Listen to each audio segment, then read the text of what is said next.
وہ امریکہ کے بہترین ہاسپٹل میں علاج کروا رہی تھی۔ اس کے پاس دنیا کی کسی چیز کی کمی نہیں تھی۔ کمی تھی تو بس صحت کی، جو چیز وہ لاکھوں کروڑوں لگا کر بھی حاصل نہیں کر پا رہی تھی۔ وہ چیز لاکھوں کروڑوں کو مفت ملی ہوئی تھی۔ بات قدر کی ہوتی ہے، کبھی وہ بھی ان لاکھوں کروڑوں لوگوں میں شمار ہوتی تھی۔ تب وہ ناقدری تھی، آج اسے قدر ہو گئی تھی۔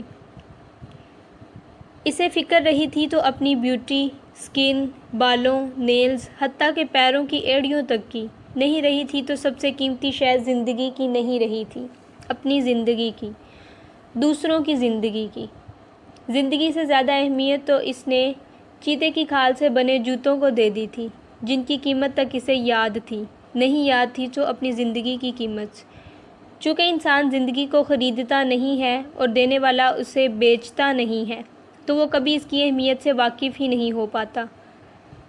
کل ملائکہ کا سجدہ، اشرف ہونے کا شرف، کائنات کی ہر شے کو تسخیر کرنے کا علم، بندگی کا رتبہ، انسانیت کی معراج، دنیا میں امن کا تاج، ترقی کا عندیہ، اپنی پہچان کا ہنر، یہ ہے اس کی اہمیت۔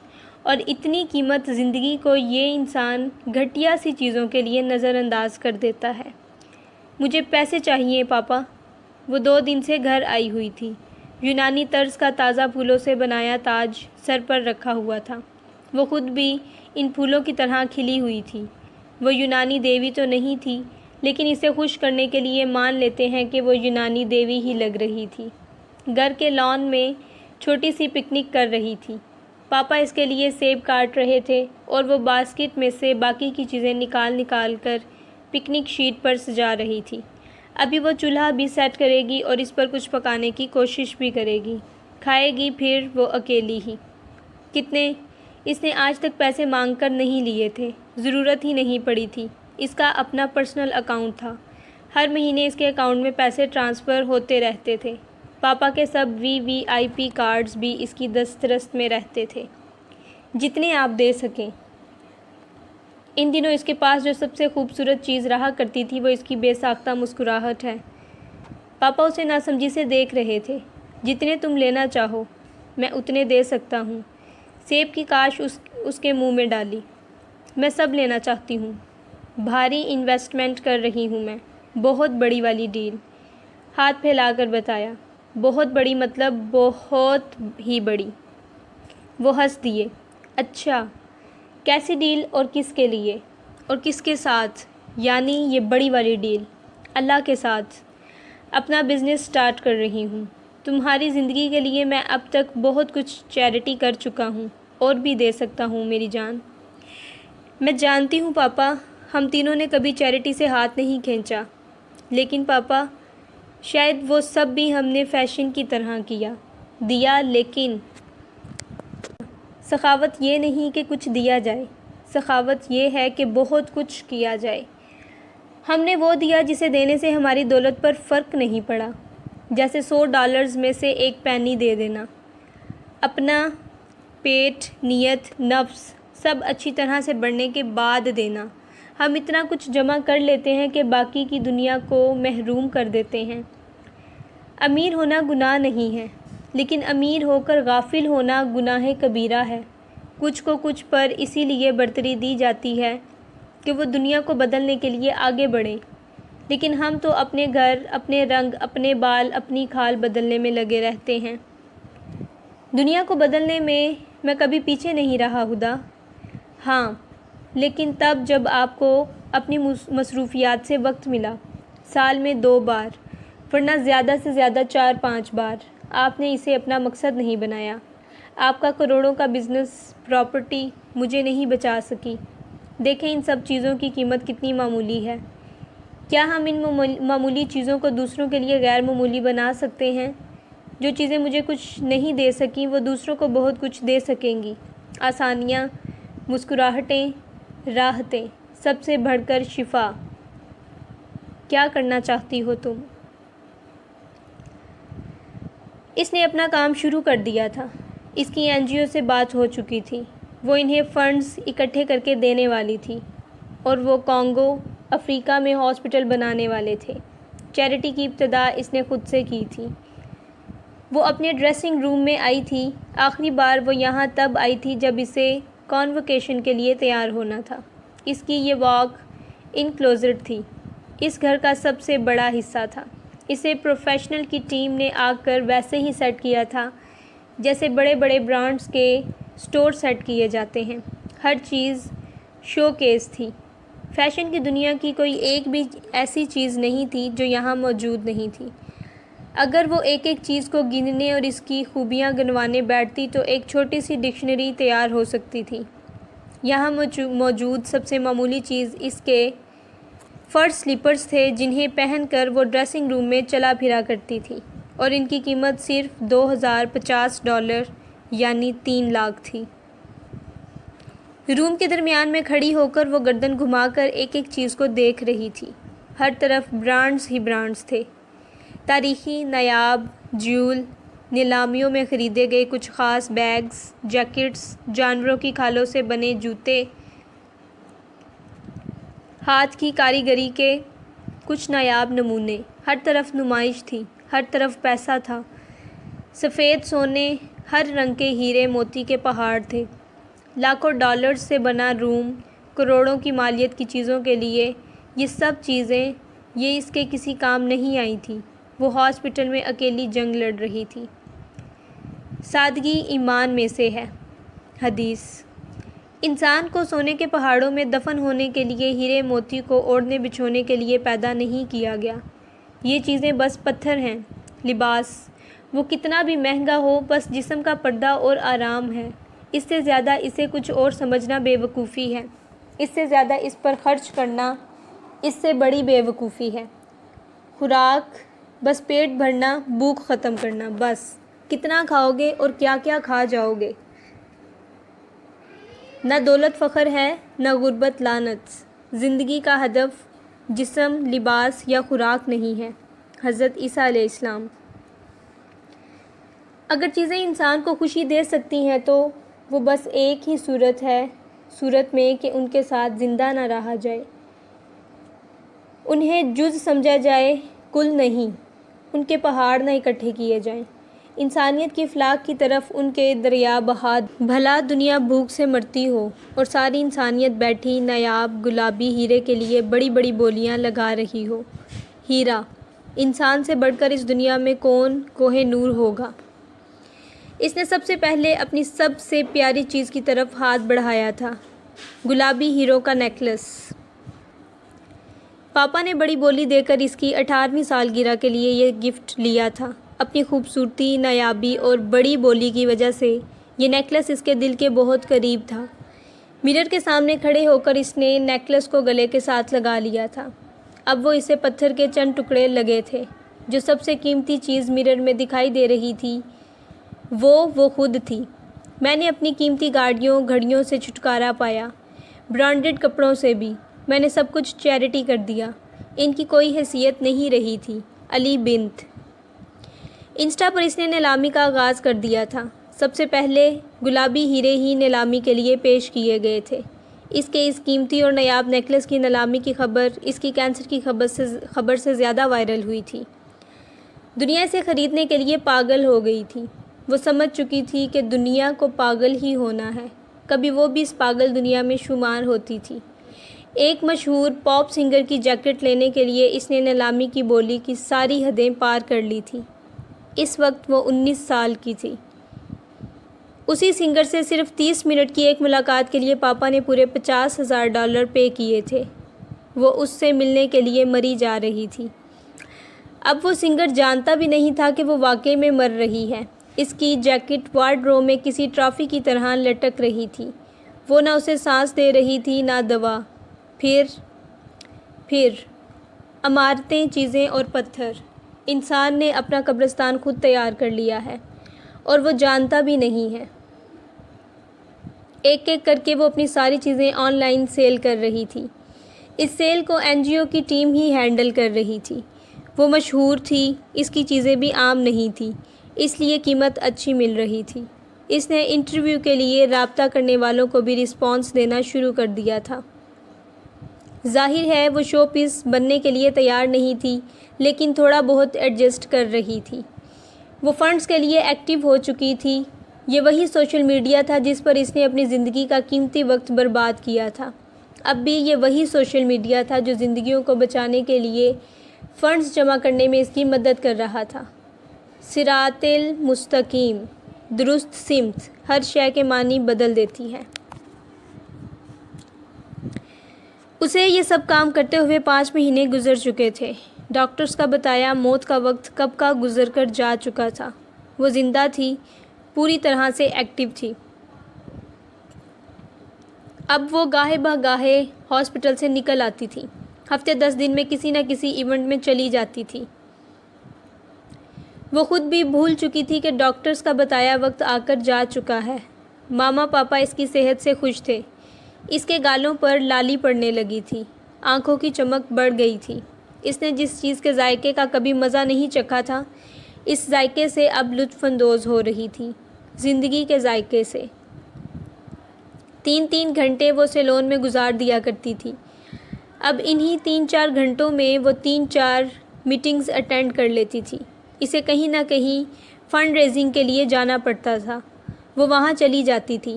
اسے مختلف سوشل میڈیا ایوارڈ شوز میں اے لسٹر کی حیثیت سے بلایا جاتا تھا۔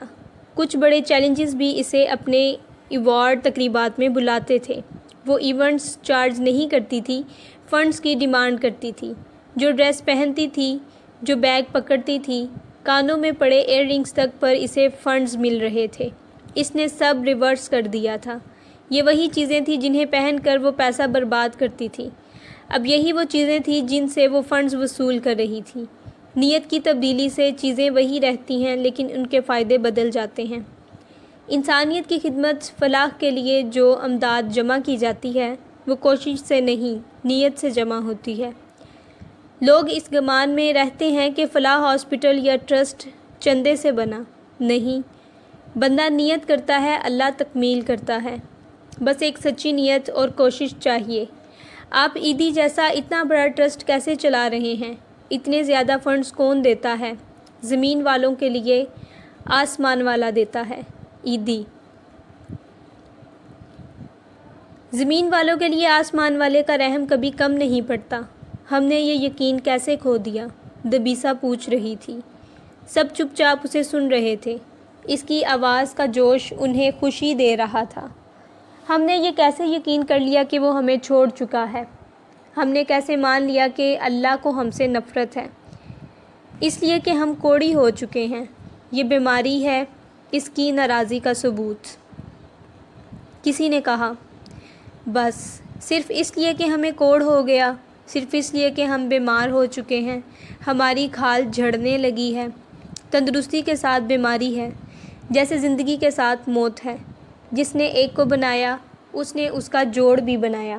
تو کیا ہم اس لیے دھتکارے جائیں گے کہ ہم پر اللہ کا حکم پورا ہوا ہے؟ زندگی پر موت آتی ہے تو کیا وہ خدا کے حکم کی تکمیل نہیں ہوتی؟ خدا کے حکم کی تکمیل ہی ہوئی ہے، ہمارے گناہ پر خدا کی سزا کی صورت میں۔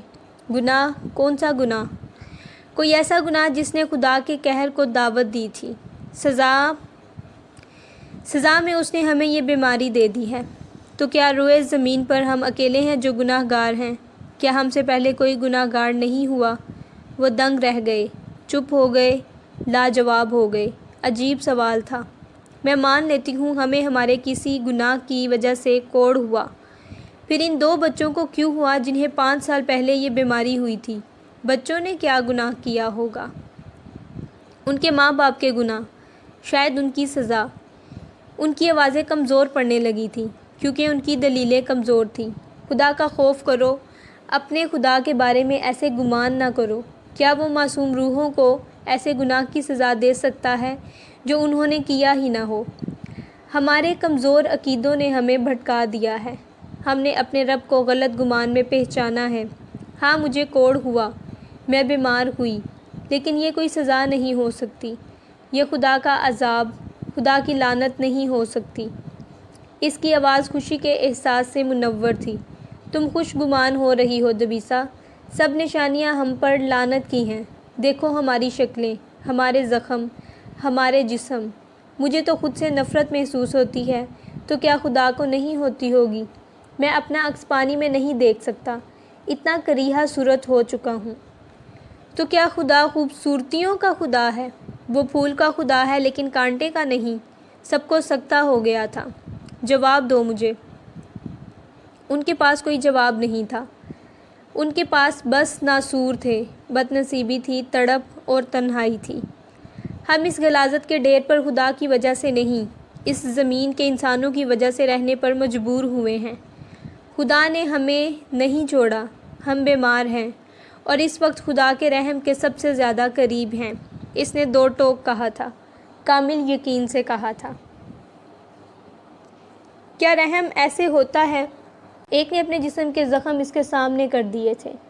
ہاں، یہ بھی رحم ہی ہے۔ ہمیں اس کے معاملات پر شک نہیں کرنا چاہیے۔ ہمارا رب ہماری طرف سب سے زیادہ متوجہ ہے۔ ہمیں صرف اس بات کو یاد رکھنا چاہیے۔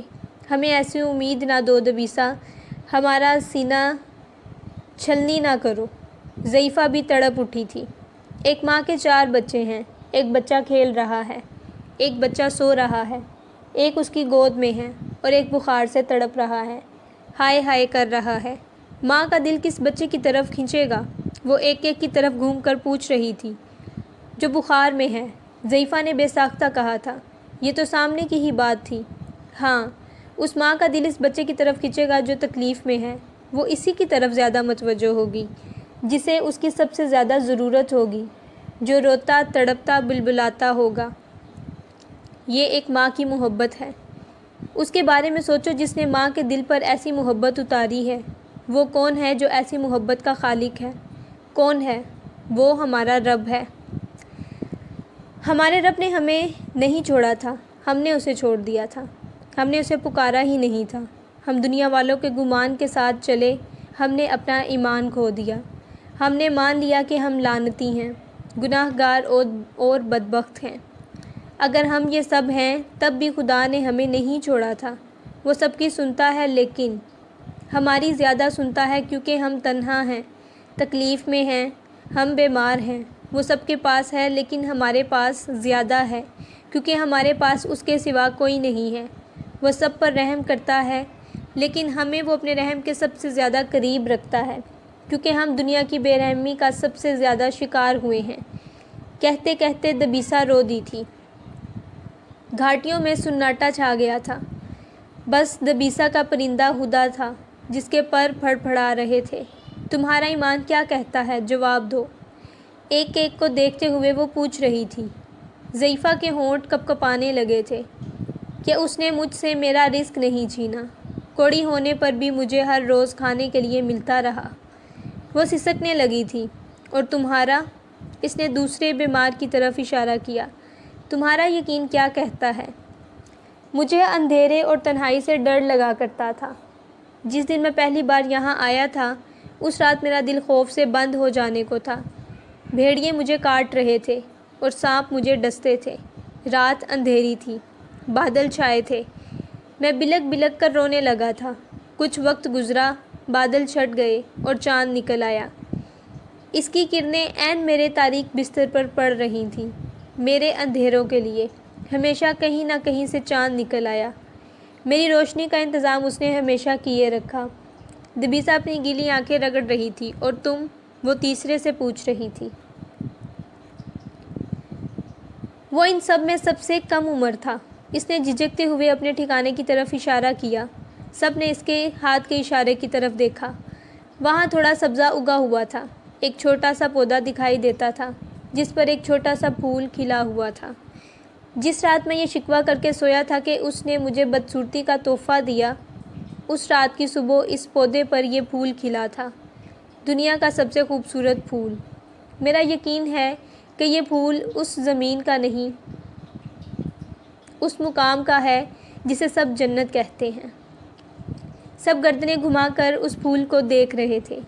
پھول کی خوشبو سے سب کی روحیں معطر ہو رہی تھیں۔ تو اب یقین کر لو کہ وہ ہماری طرف متوجہ ہے۔ اس کی عبادت پر ہمارا بھی اتنا ہی حق ہے جتنا اس بیماری سے پاک لوگوں کا۔ ہمارے جسم کوڑی ہیں لیکن ہماری روحیں پاک ہیں۔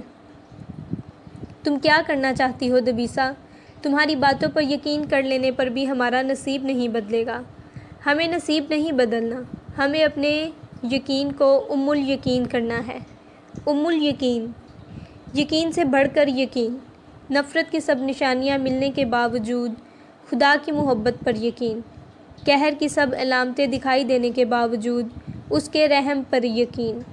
ہماری بیماری کبھی ٹھیک نہیں ہو سکتی، ساری دنیا کے کہنے کے باوجود اس کی شفا پر یقین۔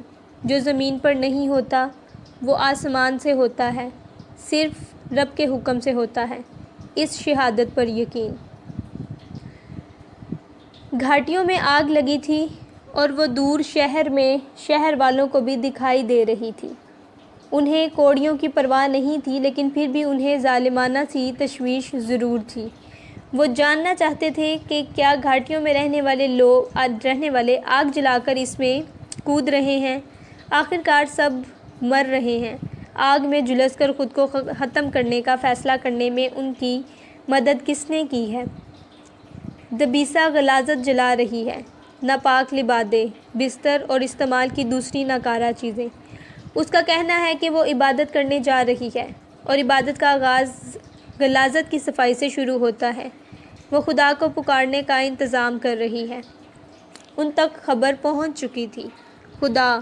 وہ اپنی ناپاک زبان سے خدا کا نام کیسے لے سکتی ہے؟ زمین کی طرح تم نے خدا کو بھی اپنی ملکیت سمجھ لیا ہے؟ والد پوچھ رہے تھے۔ شہر والوں نے ان کا ناک میں دم کر دیا تھا۔ جس دن دبیسا شہر سے ہو کر گئی تھی، اس دن وہ لوگ ان کے گھر میں انہیں ڈرانے دھمکانے پہنچ گئے تھے۔ والد چپ چاپ سب سنتے رہے تھے، لیکن ان کا دل خوشی سے جھوم رہا تھا۔ انہیں اپنی دبیسا پر فخر تھا۔ دیکھو اس دیوانے کو، اولاد کے غم میں یہ خدا کی شان میں گستاخی کرنے سے بھی باز نہیں آ رہا۔ او بدبخت کے باپ، شکر ادا کرو کہ ہم نے تمہیں شہر سے نکال باہر نہیں کیا۔ تم دونوں باپ بیٹی کی وجہ سے شہر پر کیسے کیسے عذاب نہیں آئے، وہ تمہارے اعمال کا پھل ہوں گے، والد نے اطمینان سے کہا۔ اچھا تو پھر تمہاری بیٹی نے کس عمل کا پھل کھایا ہے؟ بتاؤ، کس گناہ سے منہ کالا کیا تھا جو سارے جہان میں خدا نے اس کا منہ کالا کر دیا؟ ذلت اور رسوائی تو بہت سو کو نصیب ہوتی ہے، پر جو کوڑی کا نصیب بنتی ہے اس کی تو مثال ہی نہیں ملتی۔ کہا لگایا۔ والد نے تڑپ کر کہنے والے کی گردن دبوچنی چاہی تھی، لیکن دوسرے لوگوں نے زوردار دھکا دے کر گرا دیا تھا۔ جا کر کہہ دو اپنی لاڈلی سے، گناہ گاروں کی صف سے نکل کر ہم میں شامل نہ ہو۔ اگر اس نے اپنی ناپاک زبان سے خدا کا نام لیا تو اس کی زبان کاٹ دوں گا۔ وہ زیر لب خدا کو یاد کر رہی تھی۔ آگ بھڑک رہی تھی۔ دبیسا نے ایک ایک غلیظ چیز اٹھا کر آگ میں جھونک دی تھی۔ وہ عبادت کے لیے اہتمام کر رہی تھی۔ پھر اس نے ایک بلند گھاٹی کی صفائی کی تھی۔ عبادت کے لیے اس نے بلندی کا انتخاب کیا تھا۔ سمندر کے پانی سے اس جگہ کو اچھی طرح سے دھویا تھا۔ گھاس پھوس کا فرش بچھا کر ضعیفہ سے منگوائے کچھ پھول اس نے کنارے کنارے رکھ دیے تھے۔ سورج غروب ہوتے ہی وہ سب آگے پیچھے مجلس کی صورت میں بیٹھ گئے تھے اور باری باری حمد و ثنا کرنے لگے۔ صبح کی اولین کرنوں تک یہی کرتے رہے تھے۔ ہم خدا کو اس کے رحم سے پہچانتے ہیں، ہم اس کے رحم پر یقین رکھتے ہیں۔ دبیسا نے عبادت کو اس تعریف پر ختم کیا تھا۔ اب ہر رات وہ اسی جگہ اسی طرح بیٹھ کر حمد و ثنا کرنے لگے تھے۔ پہلی رات سے اگلی رات تک وہ خدا کو پہلے سے بہتر جاننے لگے تھے۔ ہر رات کی صبح ان کا شک یقین میں بدلنے لگا تھا کہ وہ تو صرف بیمار تھے، صرف بیمار۔ انہوں نے اس کے علاوہ خود کو کچھ اور کیوں سمجھا؟ وہ تھکتے نہیں تھے، رات بھر خوش و خرم رہتے تھے۔ کسی چیز نے انہیں اتنا خوش نہیں کیا تھا جتنا خدا کی حمد کرتی تھی۔ کسی چیز نے انہیں اتنا مطمئن نہیں کیا تھا جتنا اس یقین نے کہ وہ بدبخت نہیں ہیں۔ آہستہ آہستہ ان کی رات کی آوازیں یک زبان ہو کر حمد کی کامل صورت میں ڈھل گئی اور رات کے سناٹے میں گھاٹیوں میں گونجنے لگی تھی۔ دور کھڑے والد بھی اپنی دبیسا کی آواز کے ساتھ آواز ملاتے رہتے تھے۔ ان کی بیٹی بلندی پر خدا کے حضور بیٹھی تھی۔ وہ نیچے ہاتھ جوڑ کر خدا کے حضور کھڑے تھے۔ اپنی ناپاک زبانوں سے کوڑی خدا کی حمد و ثنا کرتے ہیں۔ یہ بات شہر کے ہر مکین کو سخت ناگوار گزری تھی، اور یہی بات گھاٹیوں کے کوڑیوں کی شہرت کی وجہ تھی۔ بات مسافروں کے کانوں تک پہنچی تھی، مسافروں سے شہر سے باہر جا پہنچی تھی۔ کوڑیوں کے شہر میں ایک لڑکی شفا کی دعا کروا رہی ہے، یہ بات دور دور تک پھیل گئی تھی۔ ایسے ہی جیسے کسی کو کوڑ ہوتا تھا تو ہوا کے ساتھ اس کے کوڑی کی خبر پھیل جاتی تھی۔ چھوٹے لوگ ہنس دیے تھے، بیمار لوگ اپنا رخ گھاٹیوں کی طرف پھیر چکے تھے۔ تمہاری بیٹی کی عقل کی داد دینی پڑے گی، ساری دنیا کو پاگل بنانے میں اس کا کوئی ثانی نہیں ہے۔ ٹھیک کہا تم نے، پاگل نہ ہوتی تو ساری دنیا کے کوڑیوں کو جمع کر کے خدا کی عبادت پر کیسے لگاتی؟ صحیح الدماغوں نے تو ان کوڑیوں کو پتھر مار مار کر شہر سے باہر نکال دیا تھا، انہوں نے ان پر خدا کا نام لینا بھی حرام کر دیا تھا۔ والد نے تحمل سے کہا تھا، اپنی موت کے سامان کر رہی ہے، زندگی کا اہتمام تو تم سب لوگ کر رہے ہو نا، تو پھر اس کی موت پر پریشان کیوں ہو؟ پاگل انسان بہک گیا ہے۔ وہ بالکل نہیں بہکی تھی، ہر رات وہ سب کے ساتھ عبادت کرتی تھی، خدا کو پکارتی تھی، وہ سب ایسا کر رہے تھے، اسی لیے اب انہیں پتھروں گالیوں کے ساتھ ساتھ خدا کو پکارنے کے طعنے بھی ملتے تھے۔ تو کیا دیا خدا نے تمہیں؟ دوا، شفا۔ کوئی کسی کوڑی کو روک لیتا، اس کا مذاق اڑانے لگتا تھا۔ اپنا قرب دے تو دیا، اور کیا چاہیے ہمیں؟ کہے جس کے پاس خدا ہوتا ہے اس کے پاس کوڑ نہیں ہوتا۔ اصل کوڑ تو تمہاری روحوں کو ہو چکا ہے، اس کے بارے میں سوچو۔ تمہاری شکلیں تو اور منحوس ہو گئی ہیں، کیا ملا عبادت کر کے؟ کل کیا ہوگا وہ آج نہیں بتاتا، جو کل ہوگا وہ آج مجھ سے سن لو۔ وہ تمہیں کوڑ سے بڑی سزا دے گا، اپنی ناپاک زبانوں سے اس کا نام لینا بند کرو۔ اگر وہ دے گا، اگر وہی دے گا تو ہمیں سب قبول ہے، سب۔ کوڑیوں نے کبھی ایسے دو ٹوک جواب نہیں دیے تھے، وہ لاجواب نہیں کیا کرتے تھے، لیکن اب وہ جواب دینا سیکھ گئے تھے۔ وہ خدا کے بارے میں بات کرنے لگے تھے، وہ یہ بتانے لگے تھے کہ انسانوں نے انہیں چھوڑ دیا ہے، لیکن ان کا رب آج بھی ان کے ساتھ ہے۔ جب انسان حقیقت کا یقین پا لیتا ہے تو وہ بے یقینی کی کیفیت سے نکل آتا ہے۔ انسان اور اس کی روح کو کوئی چیز اتنا فائدہ اور ایسی خوشی نہیں دے سکتی جتنا یقین دیتا ہے۔ جب انسان یقین کھو دیتا ہے تو دراصل وہ سب کچھ کھو دیتا ہے۔ جس وقت انسان شک میں مبتلا ہونے لگتا ہے اسی لمحے سب کچھ برباد کرنے لگتا ہے۔ اللہ نے بندے سے صرف یہ ایک یقین مانگا ہے، کیونکہ یہی انسان کا سکھ ہے اور اسی میں اس کی فلاح۔ انہیں یہ ڈر نہیں تھا کہ کوئی وہاں آ کر انہیں روک دے گا، کوئی کوڑیوں کے پاس چل کر آنے کی جرات نہیں کرتا تھا۔ گھاٹیاں تو ویسے ہی موت کی وادی کے نام سے مشہور تھیں۔ جن لوگوں نے انہیں شہر سے نکالا تھا وہ جتنا بھی واویلا کرتے رہے تھے شہر کے اندر تک کرتے تھے، وہ اس سے زیادہ کچھ نہیں کر سکتے تھے۔ دن میں وہ لوگ وہی کرتے تھے جو اب تک کرتے آئے تھے، لیکن رات ان کی اور ان کے رب کی تھی۔ کتنا وقت گزر گیا دبیسا، ہمارے لیے خدا نے کچھ نہیں کیا، وہ ہمیں سن بھی رہا ہے یا نہیں؟ ایک بیمار نے پوچھا تھا۔ دبیسا نے تڑپ کر اسے دیکھا تھا، شک۔ اسے اگلی بات کرنے میں وقت لگا تھا۔ ایسا نہ کرو، رب پر سوال نہ اٹھاؤ۔ وہ گڑبڑا گیا، کہیں لوگ سچ تو نہیں کہہ رہے ہم واقعے میں؟ دبیسا نے گہری سانس لی۔ ہم اس خدا پر ایمان لائے ہیں جو ہمیں دکھائی نہیں دیتا۔ کیا وہ دکھائی دینے لگے گا تو جو اس پر ایمان نہیں لائے وہ ایمان لے آئیں گے؟ ہاں، اس نے فوراً کہا۔ نہیں، وہ تب بھی ایمان نہیں لائیں گے۔ ایمان کا تعلق ثبوت سے نہیں ہوتا، اس کا تعلق یقین سے ہوتا ہے۔ روح اسی طرف کھنچتی ہے جس طرف سچائی ہوتی ہے۔ کیا ہماری روحیں ہمارے رب کی طرف نہیں کھنچتی؟ میرا خدا پر ایمان ہے، لیکن جو واقعے میں ایمان رکھتا ہو وہ اس کی صفات، اس کے فیصلوں، اس کے وقت، اس کے معاملات پر بھی یقین رکھتا ہے۔ ہر رات والد دبیسا کی آواز کے ساتھ آواز ملا کر حمد و ثنا کرنے سے نہیں تھکے تھے۔ دبیسا بھی نہیں تھکی تھی، وہ کوئی کام نہیں کر رہی تھی جو تھک جاتی۔ کام تھکا دیتے ہیں، عمل نہیں تھکاتے۔ جسمانی مشقتیں بھاری پڑتی ہیں، روحانی مشقتیں ہلکا پھلکا کر دیتی ہیں۔ وہ اپنے عمل میں کامل تھی۔ وہ ہر رات خدا کو اسی طرح پکارتی تھی جیسے پہلی بار پکارا تھا۔ شک کو اس نے اپنے دل میں جگہ نہیں بنانے دی تھی۔ ضعیفہ کی طبیعت خراب رہنے لگی تھی۔ اس کی حالت ان میں سب سے زیادہ بری تھی۔ وہ مایوس نہیں ہوئی تھی لیکن وہ دکھی ہو چکی تھی۔ میں دیکھنا چاہتی ہوں دبیسا، مرنے سے پہلے کہ میرے رب نے مجھے کیسے سرخرو کیا، وہ بڑبڑا رہی تھی۔ موت کا تو وہاں انتظار کیا جاتا تھا لیکن اب یہ موت آسان نہیں رہی تھی۔ انہوں نے اپنی عرضی آسمان والے کے پاس بھیجی تھی۔ جواب میں انہیں اس کی مرضی جاننی تھی۔ آسمان والے کی رضا، اس کی چاہت دیکھے بغیر وہ مرنا نہیں چاہتی تھی۔ کیا آپ کو بھی شک ہے؟ وہ پوچھ رہی تھی۔ نہیں، وہ رو دی۔ اتنی ذلت دیکھی ہے کہ عزت دیکھنا چاہتی ہوں، خدا کی محبت دیکھنا چاہتی ہوں دبیسا۔ دبیسا نے ہتھیلی سے ضعیفہ کے آنسو پوچھے۔ آج رات اس کی حمد و ثنا کے بعد ہم اس کی چاہت کی دعا کریں گے۔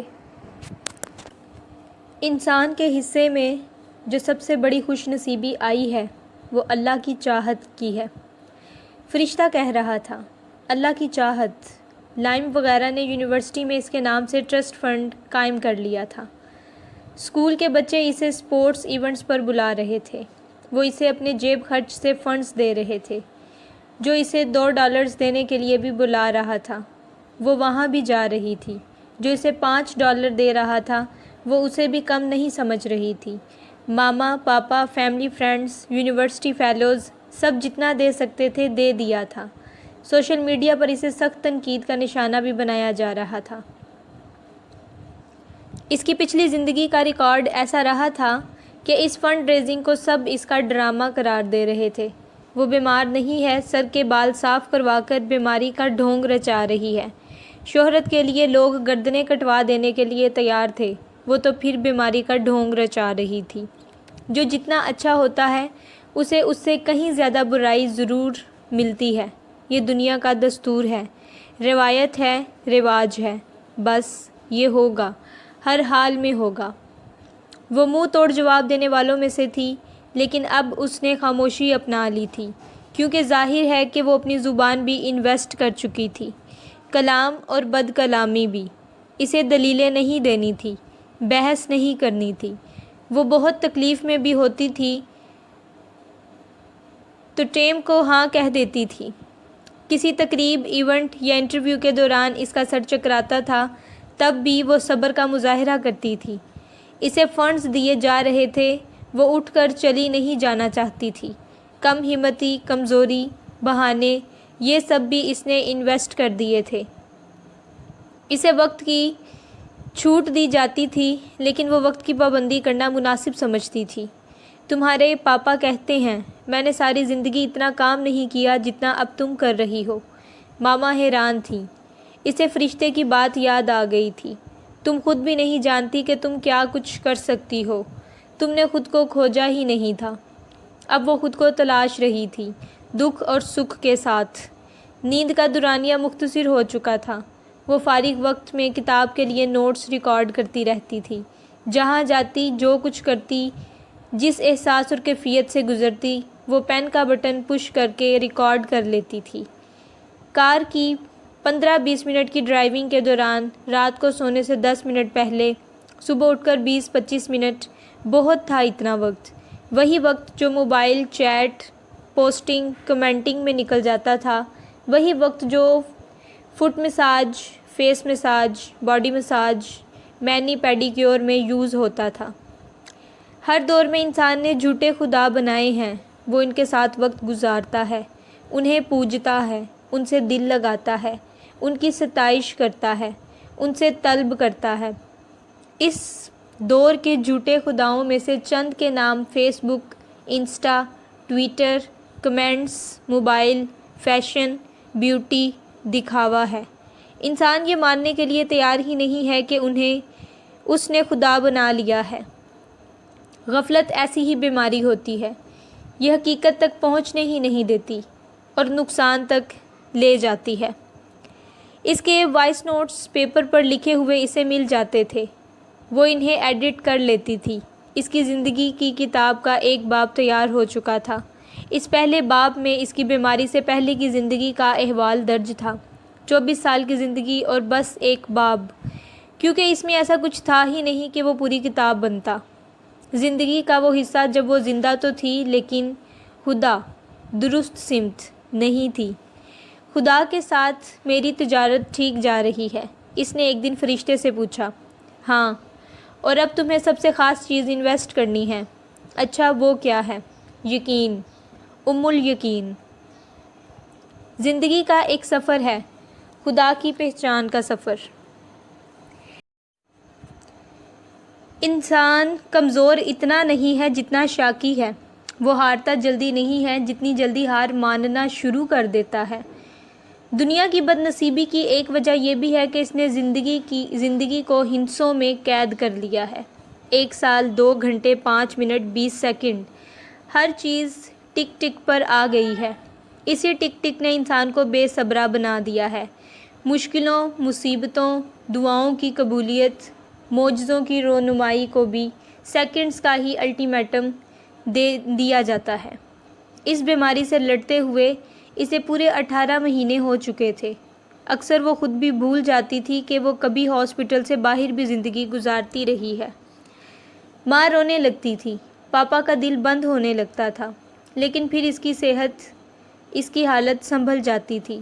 وہ اٹھ کر کھڑی ہو جاتی تھی۔ موت کا آنا اٹل ہے، اس کا ہونا اٹل ہے۔ اگر زندگی کی مدت بڑھائی نہ جا سکتی تو اللہ درازی عمر کی دعا کرنے کے لیے کیوں کہتا؟ دعاؤں کی خیر اس کے ساتھ رہی تھی۔ یقیناً وہ جانتی تھی کہ اسے کہا گیا تھا کہ وہ بمشکل 7-8 مہینے زندہ رہے گی، اور وہ 18 مہینے زندہ رہ چکی تھی۔ لیکن اگر وہ ٹریٹمنٹ شروع نہ کرواتی، ہمت سے کام نہ لیتی، تو آج کہانی مختلف ہوتی۔ ہم اپنی زندگیوں کی کہانیوں کے واقعات بدل سکتے ہیں۔ انسان کے اختیارات محدود ہو سکتے ہیں، لیکن اس کی کوشش کبھی محدود نہیں ہوتی۔ کس نے کہا بیمار ہمیشہ بیمار رہے گا؟ کون کہتا ہے کہ مصیبت زدہ کی مصیبتیں کبھی ختم نہیں ہوں گی؟ انسان کے حوصلے بلند ہونے چاہیے۔ پہاڑ ہوں یا صحرا، سب ہیج ہو جاتے ہیں اس کے سامنے۔ اس کی کتاب کے 5 باب تیار ہو چکے تھے۔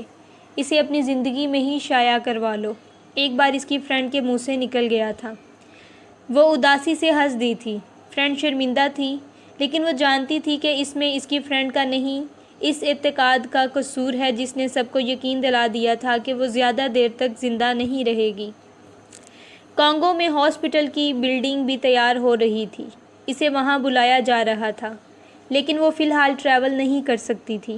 اس کی سالگرہ آ رہی تھی اور اسے دعوت دی جا رہی تھی کہ وہ بچوں کے ساتھ آ کر منائے۔ وہ 26 سال کی ہونے جا رہی تھی، لیکن اگر کوئی اس سے اس کی اصل عمر پوچھتا تو وہ کہتی ہے کہ 200 سال اور شاید کچھ مہینے۔ 2 سالوں میں اس نے 200 سال کی زندگی جی لی تھی۔ زندگی مندرج کا نام نہیں ہے، بچپن، جوانی، بڑھاپا، یہ منازل کا نام ہے۔ شعور، آگاہی، زندہ دلی، روحانی بیداری اور اطمینان۔ زندگی ایسی کہانی ہے جو ہر روز کہی جاتی ہے اور مسلسل کہی جا رہی ہے۔ اپنی کہانی وہ کہتی رہی اور دوسروں کی سنتی رہی، اسی لیے وہ زیادہ سے زیادہ لوگوں سے ملتی رہی۔ ٹرائی روم میں کپڑے ٹرائی کرتی رہی، لپسٹک کے شیڈز اور جوتوں کے سٹائل بھی دیکھتی رہی، لیکن اب وہ پرائس پڑتی تھی۔ اب وہ بھی افورڈ نہیں کر سکتی کہہ کر چیزیں سائیڈ پر کر دیتی تھی۔ وہ ایک ایک پیسے کا حساب رکھتی تھی۔ اسے اپنے کھانے سے بھی زیادہ فنڈز کی فکر رہتی تھی۔ وہ فضول خرچی سے فلاحی خرچ کی طرف آ گئی تھی۔ یہ اس کی روحانی ترقی اور شعور کی آگاہی کی وجہ سے ہوا تھا۔ اور ٹرپس پر لائم وغیرہ کے ساتھ گئی تھی۔ 2 کلاس فیلوز کی شادیاں بھی اٹینڈ کی تھی۔ چھوٹے سے ایک ایکسیڈنٹ میں ایک فرینڈ کے 2 عدد دانت داغ مفارقت دے گئے تھے۔ ان کا افسوس کرنے کے لیے بھی جانا پڑا تھا، چونکہ اسے یقین ہو چکا تھا کہ اب وہ دنیا کی بدصورت ترین لڑکی بن چکی ہے، اور مصنوعی دانت بھی اس کی بدصورتی کم کرنے میں مددگار ثابت نہیں ہو سکے، تو وہ اسے اس کی خوبصورتی یاد دلانے گئی تھی۔ 3 دن تک کمرہ بند کر کے رونے کے بعد وہ ڈپریشن میں چلی گئی تھی۔ اس کا ماننا تھا کہ مصنوعی دانتوں کی مسکراہٹ بہت فیک لگتی ہے، ان میں وہ بات نہیں۔ بات بس اتنی سی ہے کہ ہم نے خود کو اتنا زیادہ پرفیکٹ بنا لیا ہے کہ ذرا سا نقص ہماری نیندیں اڑا دیتا ہے، سکون تباہ کر دیتا ہے، ہمیں ڈپریشن کا مریض بنا دیتا ہے۔ پرفیکشن اور خوبصورتی کے بھوت نے اصل زندگی کا خون پینا اور گوشت کھانا شروع کر دیا ہے۔ اس 200 سالہ زندگی میں اس نے یہ بھی جان لیا تھا کہ زندگی اور موت ہمیشہ برابری کا سلوک کرتی ہے۔ دنیا کا نظام کسی عام انسان کے مرنے پر نہیں رکتا تو خاص کے مرنے پہ بھی چلتا رہتا ہے۔ برابری۔ سورج ہر روز اپنے وقت پر نکلتا رہتا ہے۔ صبح ہوتی ہے، شام ڈھلتی ہے، رات چھا جاتی ہے۔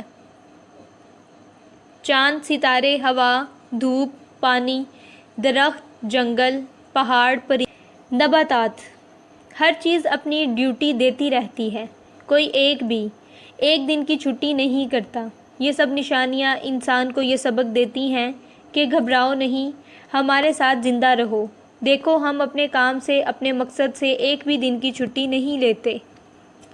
ہم ہمیشہ اپنا کام کرتے رہتے ہیں۔ تم انسان ہو، تمہارے پاس سب سے خاص کام ہے کرنے کے لیے، تم وہ کرتے رہو۔ زندگی کو غم کے سہارے نہ گزارو، زندگی کو زندگی بنا کر جیو۔ کتنا رو گے، کتنا دکھی ہوگے، کتنا یاد کرو گے، کتنا پچھتاؤ گے، رہنے دو، آگے بڑھ جاؤ۔ آگے بڑھ کر وہ ہر اس شے سے گلے مل چکی تھی جو زندگی تھی۔ تو تمہارے فرشتے کا کیا نام ہے؟ وہ سب لائم کے دادا کے گاؤں آئے تھے، کھانا کھا چکے تھے اور اب آگ کے الاؤ کے گرد بیٹھے کافی پی رہے تھے۔ وہ انہیں اپنے فرشتے کی کہانی سنا چکی تھی۔ نام؟ میں نے اس کا نام نہیں پوچھا۔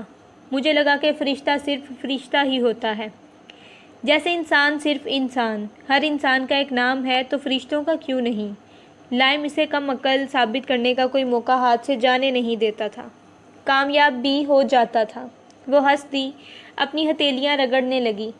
اگر میں اسے نام دوں تو شاید ہدایت کا نام دوں، یعنی گائیڈنس، خاص اللہ کی طرف سے ملنے والی ہدایت۔ یہ لفظ بہت گہرا ہے۔ گائیڈنس اس کا درست ترجمہ نہیں ہے۔ میں اس کے معنی نہیں سمجھا سکوں گی، ابھی بہت کم عقل ہوں میں۔ شکر ہے تم نے اپنے فرشتے کا نام کسی برانڈ سے متاثر ہو کر نہیں رکھ دیا۔ پہلے وہ دھیمے سے ہنس دی اور پھر کہا لگا دیا، تم لوگ مجھے 7 خون معاف کر دو گے لیکن میری فیشن ہسٹری معاف نہیں کرو گے۔ فیشن کوئی انسان ہوتا تو اس وقت تمہارے پیچھے تلوار لے کر لگا ہوتا، تمہارا سر قلم کر کے ہی دم لیتا۔ کیسے کیسے تم نے اس بیچارے فیشن کی گردن نہیں مروڑی، حال سے بے حال کر دیا، کسی جوگا نہیں چھوڑا اسے۔ وہ ہنستی ہی رہی، آگ کا الاؤ اس کی آنکھوں میں ہلکورے لے رہا تھا۔ یہ تو آج کا رواج ہے کہ VIP لوگوں کو جان کی حفاظت کے لیے گارڈ رکھنے پڑتے ہیں، جبکہ یہ انسان کے زمین پر آنے سے پہلے کا واقعہ ہے کہ اس کے ساتھ فرشتوں کو گارڈ کیا گیا ہے۔ کتنی بڑی لگژری حاصل ہے ہر انسان کو۔ اللہ کے لیے ہر انسان VIP ہے۔ 2 سال 2 ہفتے گزر چکے ہیں۔ ڈاکٹرز مایوس نہیں تھے، لیکن رپورٹس، نتائج، جسم، ری ایکشن، ان کا کسی چیز پر بس نہیں تھا۔ اتنا کچھ جان کر بھی تو کوئی کچھ نہیں جانتا تھا۔ ماما پاپا دونوں انہونی کی سولی پر لٹکے رہتے تھے۔ جہاں وہ بدلی تھی تو پیچھے وہ بھی نہیں رہے تھے۔ انہوں نے کوئی ایسی ترکیب نہیں چھوڑی تھی جو ان کی اولاد کی جان بچا سکتی۔ دنیا کے بازار میں ایک زندگی ہی تو نہیں بکتی، یہ عدل بدل سے بھی نہیں ملتی، اور نہ ہی تلاش سے۔ یہ معجزہ صرف اوپر سے ہوتا ہے۔ 2 سال 1 مہینہ گزر چکا ہے۔ امید، یہ ایک ہری بھری شاہراہ ہے، لیکن یہی امید جب نا امیدی میں بدلتی ہے تو تیز دھار تلوار میں بدل جاتی ہے، کاٹ کر ٹکڑے ٹکڑے کر کے رکھ دیتی ہے۔ بیمار صرف بیماری ہی تو نہیں جھیلتا، اس کے ساتھ آنے والے ہزاروں خدشے، خوف، بدلتے انسانی رویے، بے بسی، ذہنی دباؤ بھی جھیلتا ہے۔ ایک جسم سے، ایک دماغ سے، ایک روح سے وہ 3 محاذوں پر اکیلا لڑ رہا ہوتا ہے۔ اس کے تینوں محاذ کمزور پڑنے لگتے ہیں ہدا۔ وہ پھر سے رو دی تھی۔ وہ اس کا صرف کرش تھا، صرف ایک کرش۔ چونکہ محبت کرنا جان جوکم کا کام ہے اور کرش ہر کوئی افورڈ کر سکتا ہے، اس لیے کچھ کرشز وہ بھی رکھتی تھی۔ اس پر میرا کرش ہے۔ ٹرینڈ رہا ہے تو ظاہر ہے یہ ٹرینڈ اس نے بھی فالو کیا تھا۔ 8-10 ہالی would heroes per 20-22 pop singers, 2-4 models, چند فٹ بالرز، کچھ آئی ٹی ٹائکون، اور اس پر جو اس کی فرینڈ سرکل میں سے تھا۔ جو اس کی شادی کی تصویریں وہ دیکھ رہی تھی، وہ جانتا بھی نہیں تھا کہ وہ اسے پسند کرتی ہے۔ ایک بار وہ اس سے ملنے ہاسپٹل بھی آیا تھا۔ اگر وہ بیمار نہ ہو چکی ہوتی تو شاید، لیکن اب وہ پھوٹ پھوٹ کر رو رہی تھی، یہ سوچ کے ہر چیز، ہر شخص پر سے اس کا حق ختم ہو چکا ہے، اسے رلا رہی تھی۔ ساری دنیا اپنی اپنی پلاننگ پر چل رہی ہے، ایک کسی کی پلاننگ دھری کی دھری رہ گئی ہے، نے اسے پھر سے پرانی ہدا بنا دیا تھا۔ وہ دن بھر روتی رہی، رات بھر جاگتی رہی، ایک ایک کر کے ہر چیز ہی اس سے چھین چکی ہے۔ تو کیا جو چیزیں تم سے چھین گئی ان کے بدلے میں تمہیں انہی سے بہتر چیزیں نہیں ملی؟ فرشتہ پوچھ رہا تھا۔ اس نے تائید میں سر ہلایا اور رو بھی دی۔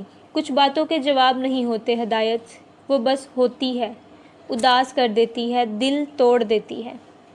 تم پھر سے کمزور بن رہی ہو ہدا، میں نے تمہیں اینٹ اینٹ پہاڑ بنایا ہے، اس دل شکستی کو خود کو دلدل نہ بنانے دو۔ تمہیں اپنی محنت کے ضائع چلے جانے کی فکر ہوگی، اس نے طنز کیا۔ اس نے ایک لمبے عرصے کے بعد یہ رویہ اپنایا تھا۔ میں تمہارا گارڈ ہوگا، تم سے زیادہ کس کی فکر ہوگی؟ ہدا نے گہرا سانس کھینچا۔ میں تنہا رہنا چاہتی ہوں، میں ہر وقت تمہیں نہیں سن سکتی، اس نے چڑ کر کہا۔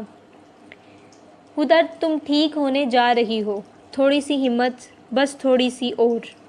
پہلے تو وہ ٹہلتی رہی اور پھر ایک دم سے چلا اٹھی۔ مجھے جھوٹی امید نہ دو، بس کر دو، دفع ہو جاؤ۔ فرشتہ دنگ اس کی صورت دیکھ رہا تھا۔ تم نے میری کہیں سب باتیں بھلا دیں، تم نے مایوسی کی زبان سننی شروع کر دی۔ وہ سر تھام کر بیٹھ چکی تھی۔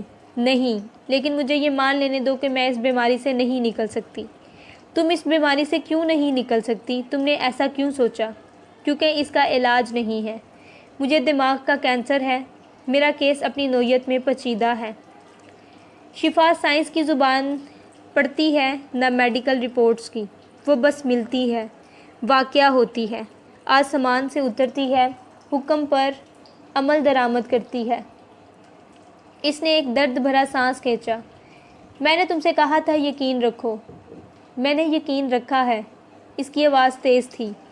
رکھا ہے، لیکن پھر بھی یہ بہلاوا لگتا ہے۔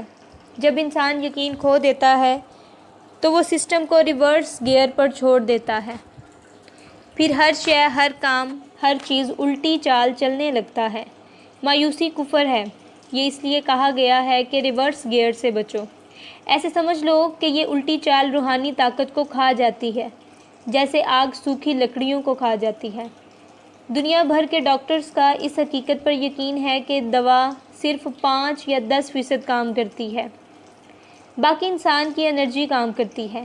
اگر تم یقین رکھتی ہو کہ تم ٹھیک ہو جاؤ گی تو وہ دوا اپنا اثر بڑھانے لگتی ہے، کیونکہ تمہارا سسٹم ٹھیک ٹھیک کام کرنے لگتا ہے۔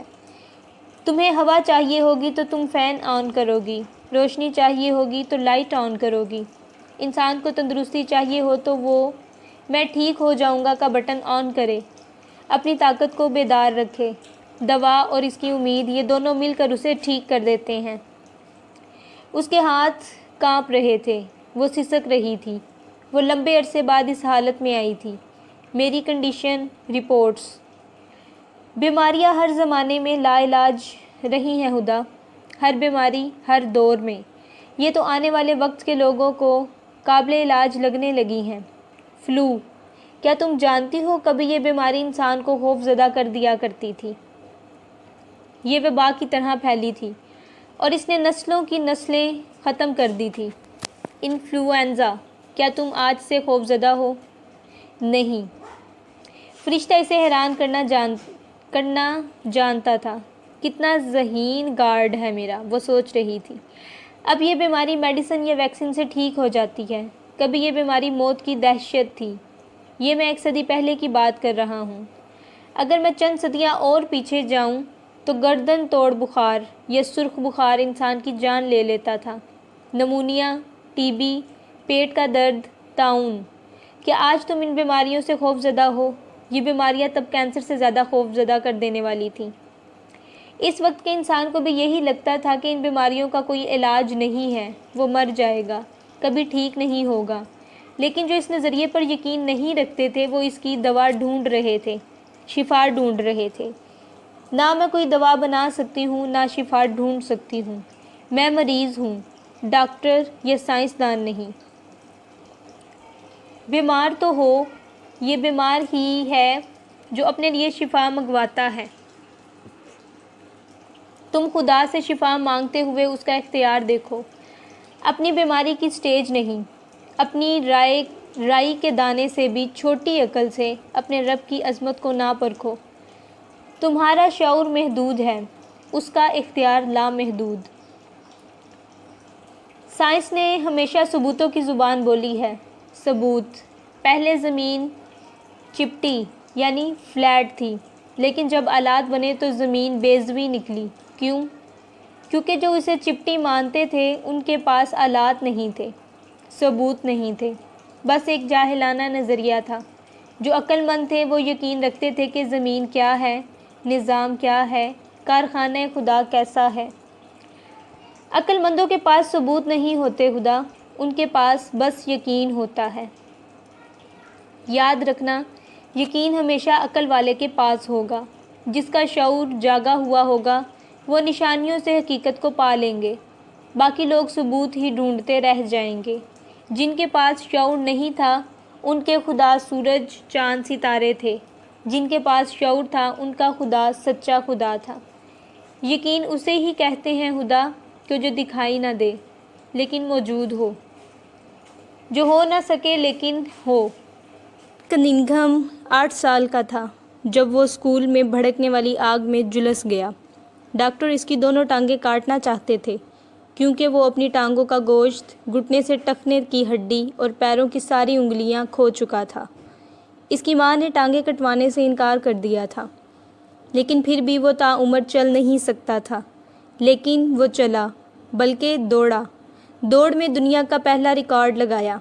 1 میل کا فاصلہ اس نے 4 منٹ میں دوڑ کر پار کیا۔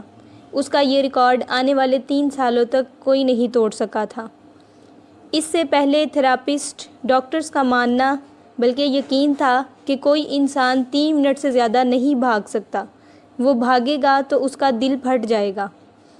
گیلن کا دل سلامت رہا اور اس نے پرانا نظریہ توڑ کر نئی تاریخ رقم کر دی۔ کوئی چیز حرف آخر نہیں ہوتی خدا، ہر شے کی ابتدا موجود ہے، تم آگے تو بڑھو۔ اگر انسان کچھ کرنا چاہتا ہے تو اللہ اس سے وہ کروانا چاہتا ہے خدا۔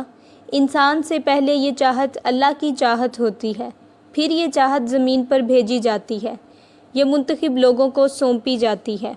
وہ لوگ جو فاصلے نہیں ہارتے، ہار نہیں مانتے اور یقین رکھتے ہیں کہ جو کبھی نہیں ہو سکتا دراصل وہی تو ہوتا ہے۔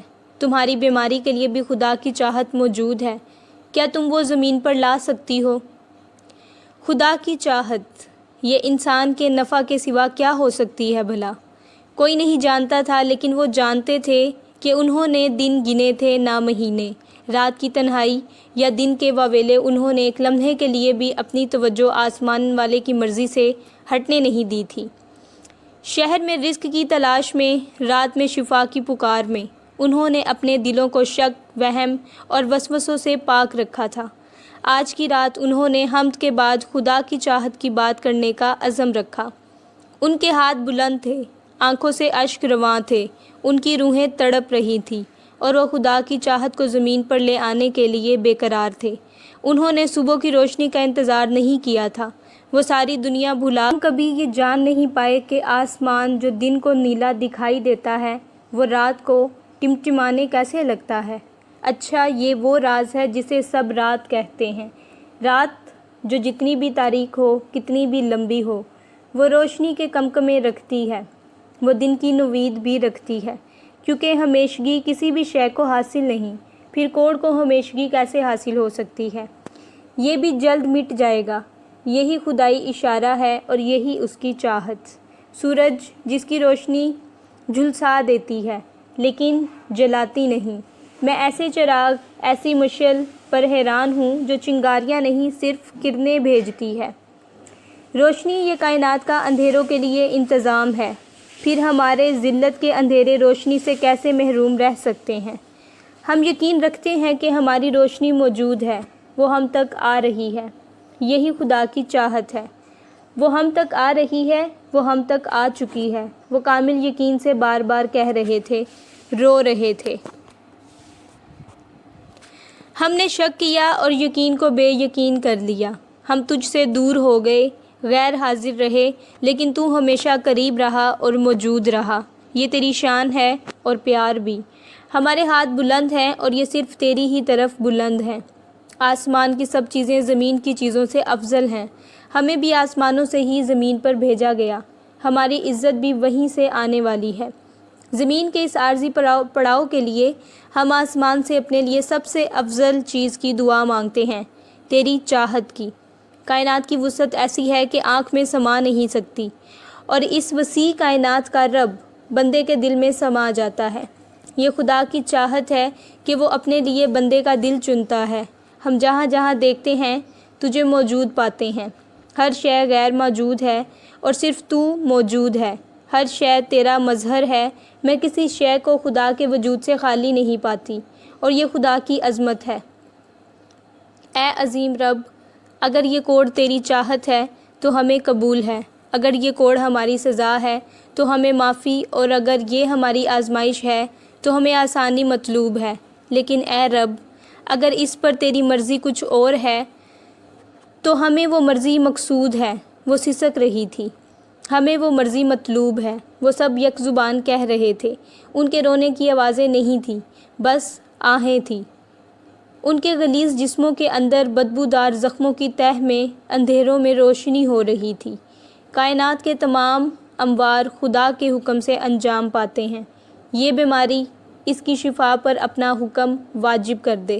انسان کی ساری حقیقت بس یہی ہے کہ اس کا ایک رب ہے، یہی اس کی سب سے بڑی خوش نصیبی ہے اور یہی اس کا نفع۔ اے رب، اگر تو راستہ نہ دے تو ہماری جانوں کا بچنا محال ہے، جیسے اگر بینائی نصیب نہ ہو تو دیکھنا محال ہے۔ ہم دانا نہیں، ہم بینا بھی نہیں، ہم تو طلبگار ہیں اس چاہت کے جو تیرے پاس ہے، اور جو ہمارا نصیب، ہمارا مقصود ہے، وہ جو ہمارا نفع ہے اور ہمیں ہی دیا جانے والا ہے۔ یہی ہماری طلب ہے اور یہی ہماری دعا ہے۔ خدا کو کوئی چیز اتنی عزیز نہیں جتنی دعا۔ وہ رات بھر روتی رہی، وہ دن بھر کہتی رہی، یہی دعا جو دبیسا نے کہی، یہی دعا ہدا نے کہی۔ خدا کو کوئی آواز اتنی محبوب نہیں جتنی طلبگار کی صدا۔ دن کی روشنی میں، رات کے اندھیروں میں، ان سب نے رب سے بس یہی کلام کیا، اپنا ارتکاز ٹوٹنے نہیں دیا، اپنا مطلوب چھوٹنے نہیں دیا۔ ان کی چاہت خدا کی چاہت، وہ ایک ہو جانے کو، کہ تو اب ایسے غاروں میں بیٹھ کر تمہاری بیٹی کیا پہاڑ توڑ لے گی؟ دیکھو ذرا، اس کے تماشے ہی ختم نہیں ہو رہے۔ 3 دن گزر گئے تھے، انہیں کوئی کوڑی شہر میں دکھائی نہیں دیا تھا۔ ایسا لگتا تھا سب کوڑیوں نے اپنی قبریں کھود کر خود کو دفنا لیا ہے۔ پہاڑ کیوں توڑے گی؟ اپنے لیے آسمان کے دروازے کھولے گی۔ والد سمجھ نہیں پا رہے تھے کہ دبیسا سے لوگوں کی نفرت کی وجہ کیا ہے۔ کیا اس لیے کہ وہ جرأت مند ہے، یا اس لیے کہ وہ عقل مند اور باشعور ہے، یا اس لیے کہ اس نے کوڑی ہونے پر بھی کوڑیوں جیسی زندگی نہیں گزاری؟ اس نے لوگوں سے بھیک اور ان سے ان کا رحم نہیں مانگا۔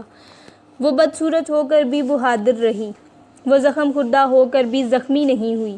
ہر انسان اپنا عروج اور دوسرے کا زوال ہی کیوں دیکھنا چاہتا ہے؟ ہر انسان لفظوں میں لعنت اور اعمال میں کوڑ کا انتخاب ہی کیوں کرتا ہے؟ وہ لوگ کبھی کسی کوڑی کی خبر لینے کے لیے گھاٹیوں میں نہیں گئے تھے، وہ لوگ اب ٹو لینے کے لیے گئے تھے۔ وہ جان گئے تھے کہ سب بیمار غار میں بند ہو کر رات دن عبادت کر رہے ہیں، بھوکے پیاسے، تکلیف سے تڑپتے، پاگل بہکے ہوئے، لعنتی بدبخت۔ آخر کس چیز نے انہیں اتنا یقین دلا دیا ہے کہ وہ ضرور کچھ پا ہی لیں گے، ضرور کچھ لے کر ہی اٹھیں گے؟ کیا چاہیے انہیں؟ وہ جو بھی چاہیے وہ انہیں کبھی نہیں مل سکتا۔ تم نے ہر حال میں اپنی بیٹی کا دفاع کرنے کی ٹھان رکھی ہے، کبھی ڈھال کو تلوار بنتے دیکھا ہے؟ والد نے پوچھا۔ باپ ہوں اس کا، تمہیں اس کی خوش نصیبی پر شک ہو سکتا ہے، مجھے نہیں۔ تم دونوں خوش نصیب باپ بیٹی یہاں سے چلے کیوں نہیں جاتے؟ خدا کے لیے کوڑی کیسی کیسی باتیں کرنے لگے ہیں، خدا ان سے پوچھے۔ ایک کوڑی کہہ رہا تھا کہ ہم اللہ کے سب سے زیادہ قریب ہیں، یہ سکھا رہی ہے تمہاری بیٹی انہیں، جو ٹھیک ہے وہی سکھا رہی ہے، مجھے فخر ہے اس پر۔ جاؤ اور جا کر اس سے کہو نیل 2 ٹکڑے ہو سکتا ہے لیکن کوڑی شفایاب نہیں ہو سکتا۔ وہ پتھروں سے اپنا سر پھوڑ پھوڑ کر مر جائے گی لیکن اپنے ایک زخم سے بھی جان نہیں چھڑوا پائے گی۔ میرے بس میں ہو تو میں سب کوڑیوں کو اٹھا اٹھا کر سمندر میں پھینک دوں، ساری زمین کو غلاظت سے بھر دیا ہے۔ اب لگے ہیں شور شرابہ کرنے، واویلا مچانے۔ والد کی آنکھیں یکدم نم ہو گئیں۔ انہیں دبیسا کی بیماری کا ایسا غم نہیں تھا جتنا ان باتوں کا تھا، اس کے زخم ایسے بدصورت نہیں تھے جتنے لوگوں کے لفظ تھے۔ وہ کس کس کا منہ توڑتے، کس کس سے جا کر کہتے کہ چپ ہو جاؤ، وہ میرے دل کا سکون ہے، اسے کچھ نہ کہو، وہ بیمار ہو گئی ہے، شہر بدر ہو چکی ہے، خدا کو راضی کر رہی ہے، اب تو چپ رہو، کچھ تو رحم کرو۔ بلند گھاٹیوں میں سجدے میں گر کر روتی دبیسا، بلند گھاٹیوں سے پرے شہر کے ہجوم میں سسکتے والد، اس کی چاہت کہ وہ عرش ہلا دے، ان کی تڑپ کہ وہ زمین والوں کو دکھا دے کہ کیا اس شہر میں بھی کوئی کوڑی ہے؟ مسافر گھڑ سوار نے ان کی باتیں سن لی تھی شاید۔ والد نے سر اٹھا کر آنے والے کو دیکھا۔ اسی شہر میں تو سب سے زیادہ ہیں، کیوں؟ ان کی آواز کانپنے لگی تھی۔ اس شہر تک خبر نہیں پہنچی؟ ان کے ہاتھوں میں کوڑ کی شفا دی ہے اللہ نے۔ معجزہ، ایسا کہنا ہے عیسیٰ علیہ السلام کا، خدا کے نبی کا۔ ہجوم کو سانپ سونگھ گیا تھا، چند لوگ ہنس دیے تھے، چند نے گردنیں جھٹکی تھی۔ کیسی بہکی بہکی باتیں کر رہے ہو، کوڑ لا علاج مرض ہے، کیسے ٹھیک ہو سکتا ہے یہ؟ وہ ہاتھ لگاتے ہیں اور والد، وہ پوری شدت سے چلا اٹھے تھے۔ میں یقین رکھتا ہوں یہ ایسے ہی ہوگا، میں یقین رکھتا ہوں۔ وہ ایک دم سے پھوٹ پھوٹ کر رو دیے۔ سارا ہجوم ان کی ہچکیاں سننے لگا۔ میں ہی تو یقین کروں گا اس معجزے پر، اس شفا پر، اس مسیحا پر۔ اس رات دبیسا کے کوڑ کا سن کر اس کا بھائی شہر میں دبیسا دبیسا پکارتا، روتا، چلاتا، بھاگا پھرتا تھا۔ اس دن دبیسا کے والد دبیسا دبیسا چلاتے ہوئے شہر سے باہر گھاٹیوں کی طرف بھاگے جاتے تھے۔ وہ روتے جاتے تھے اور کہتے جاتے تھے، دبیسا میری دبیسا، تمہارا معجزہ، تمہاری شفا زمین پر آ چکی ہے۔ خدا کی مرضی، اس کی چاہت، وہ تم سب کی جھولیوں میں ڈال دی گئی ہے۔ اس دن گھاٹیوں میں یہ آوازیں دن بھر گونجتی رہی۔ والد جوش مسرت سے چلاتے رہے، روتے رہے اور مسکراتے رہے۔ گھاٹیوں سے باہر کسی تندرست انسان کو اس معجزے پر یقین نہیں تھا۔ یقین تھا تو صرف کوڑیوں کو ہی تھا۔ وہی تھے اس معجزے پر سب سے پہلے ایمان لانے والے، کیونکہ وہی جانتے تھے کہ یقین کسے کہتے ہیں، اور وہی جانتے تھے کہ معجزے کن کے لیے ہوتے ہیں۔ کیونکہ میں جان چکی ہوں کہ یقین کسے کہتے ہیں اور معجزے کن کے لیے ہوتے ہیں، اللہ کی طرف سے ہر انسان کے لیے، اللہ کی طرف سے میرے لیے۔ روتے ہوئے ہدا نے اپنی دعا مکمل کی۔ 2 سال 4 مہینے گزر چکے ہیں۔ الیقین کتاب مکمل ہو چکی ہے۔ سمندر کی وسعت میں کشتی کے بادبان کے ساتھ کھڑے ہو کر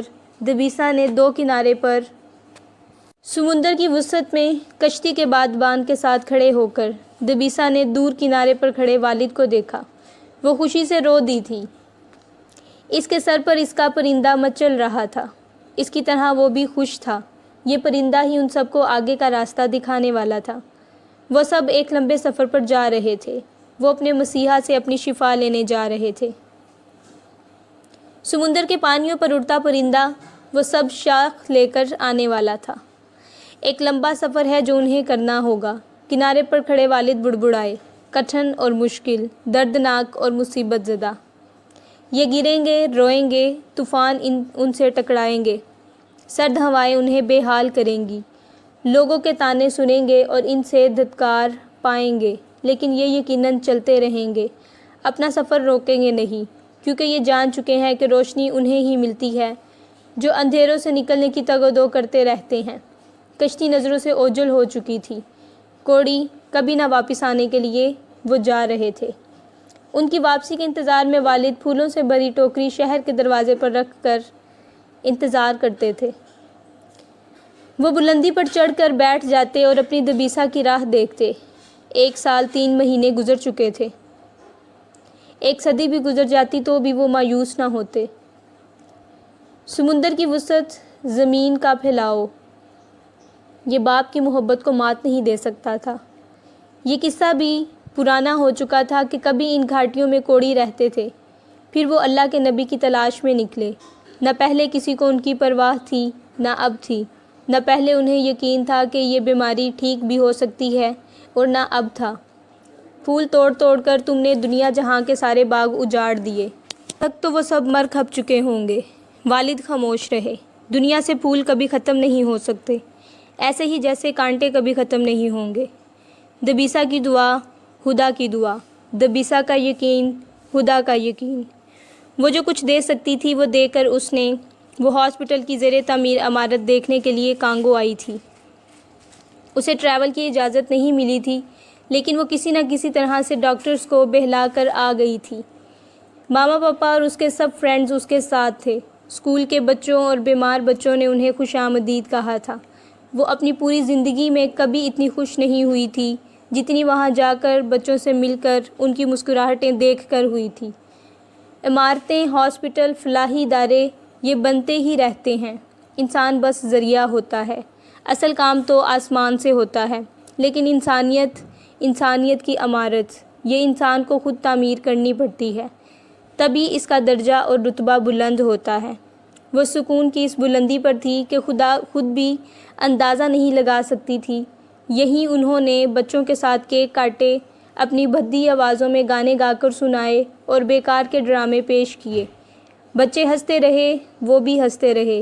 2 ٹیمیں بنا کر انہوں نے فٹ بال کا میچ کھیلنا شروع کیا تھا، اور جب وہ فٹ بال کو کک لگانے کی کوشش کر رہی تھی تبھی اسے آسمان گھومتا ہوا دکھائی دیا تھا۔ وہ چکرا کر گر گئی۔ وہ 15 دن سے ہاسپٹل میں ہے۔ یہ کانگو کا ہی ایک چیریٹی ہاسپٹل تھا۔ اسے واپس نہیں لے جایا جا سکتا تھا۔ کوئی یہ بھی نہیں جانتا تھا کہ موت کی اس قسم، نیند کی اس سنگ دلی سے وہ کب لوٹے گی۔ وہ بار بار کوما میں جا رہی تھی۔ اس کا ہوش میں آنا بھی گہری نیند کی ہی قسم تھا۔ اس کے چہرے پر ایسا سکون تھا جو اسی شخص کو حاصل ہو سکتا ہے جس نے زندگی کے غموں کو دل سے اتار پھینکا ہو، جس نے شکوے شکایتوں کو آگ لگا دی ہو، جس نے حقیقی زندگی کے معنی سمجھ لیے ہوں، جس نے جان لیا ہو کہ زندگی ہمیشہ جاری رہتی ہے۔ زندگی کے ساتھ کبھی اگر نہیں لگتا، اس جہاں اور اس جہاں اور اس سے پہلے کے جہاں۔ زندگی کے ساتھ کبھی اگر نہیں لگتا۔ موت یہ تو بس ایک مرتبہ کا قصہ ہے، باقی ساری کہانی تو بس زندگی ہی کی ہے۔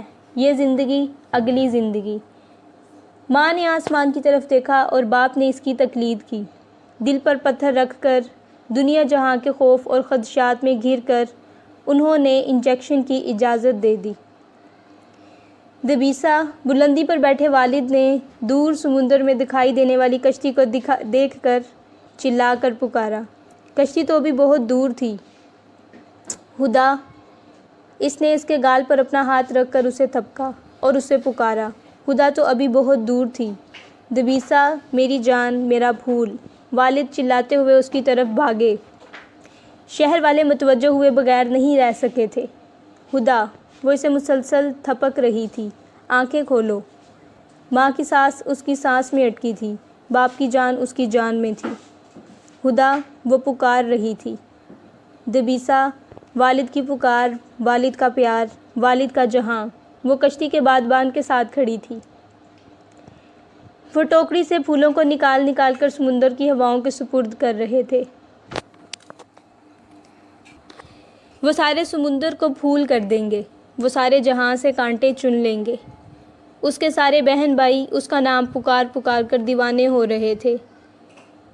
ماں آج بھی گرتی پڑتی چلتی تھی، اسے آج بھی ہوش نہیں رہا تھا۔ اپنی آنکھیں رگڑتی دبیسا، وہ کشتی کے کنارے پر لگنے سے پہلے ہی کود کر پانی میں چھلانگیں مارتی والد کے سینے سے جا لگی تھی۔ اس کا حسن بے مثال تھا، اس کا جمال با کمال تھا۔ میری آنکھوں کا نور، میری دبیسا۔ خدا نے آنکھیں کھول دی، اسے 2 نیلی آنکھیں دکھائی دیں۔ وہ یہ آنکھیں پہلے بھی دیکھ چکی تھی۔ یہ آنکھیں۔ میں اور میری ٹیم پچھلے 2 سال سے اس میڈیسن پر کام کر رہے ہیں۔ آپ ہماری پہلی مریضہ ہیں جس پر یہ میڈیسن اپلائی کی گئی ہے۔ آنکھیں کھول دیں، پوری طرح سے ہوش میں آنے کی کوشش کریں۔ ماں فرتے جذبات سے اس پر جھک گئی۔ خدا، ڈاکٹرز نے کہا ہے کہ تم ہوش میں آ گئی تو اس کی آنکھیں خود بخود بند ہو گئیں۔ خدا، بہت دیر سے سو رہی ہیں آپ۔ کیوں؟ جاگ جائیں، آپ کو اچھا لگے گا۔ میں شیلے ہوں، ینگ شیلے۔ مجھے بتایا گیا کہ میں آپ سے پہلے بھی مل چکی ہوں، آپ کو پھول دیتی رہی ہوں۔ آپ سے دوبارہ مل کر خوشی ہوئی۔ آج میں آپ کو نئی زندگی کی نوید دیتی ہوں۔ خوش آمدید۔ اس کی آنکھیں کھل گئیں پوری طرح سے۔ سامنے اس کا فرشتہ کھڑا مسکرا رہا تھا۔ دور اوپر اس کا پرندہ خوشی سے مچل رہا تھا۔ دبیسا نے سر اٹھا کر آسمان کو دیکھا۔ خدا نے کھڑکی سے جھانکتے آسمان کو اپنے قریب پایا۔ جو زمین سے نہیں ہوتا وہ آسمان سے ہوتا ہے۔ یقین رکھیں، ضرور ہوتا ہے۔